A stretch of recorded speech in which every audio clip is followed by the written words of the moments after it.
Well, I want to tell you the story of one shoot I did that went absolutely catastrophically wrong, and it was a big opportunity for me. So I was at the Golf Open, the British Open, working for a golf magazine. I had a number of assignments, and I was told that I had a chance to go and photograph this big golf star who'd been doing very well, I think a Swedish player. And they wanted to have a picture of him for the cover of the magazine.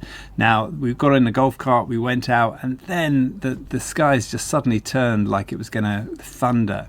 I had my camera all set up. I was using medium format. Remember, we were working on transparency in these days, which means there was absolutely no chance of any post-production. We basically had to get it spot on as we shot the photographs.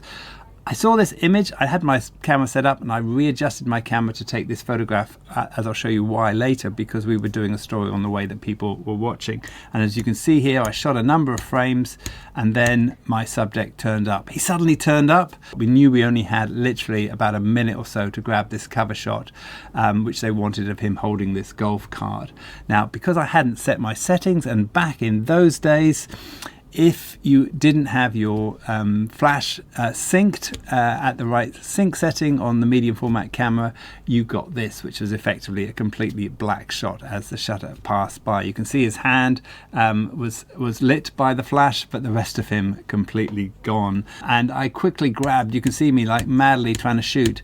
Now, remember, these days, if you shot a RAW file, you might be able to recover some of that, but in those days, that was completely nothing. So remember that I changed the shutter specifically to get that other shot, which I suddenly saw and had forgotten to change it back. Remember, I can't see these on the back of my camera. This is before digital days.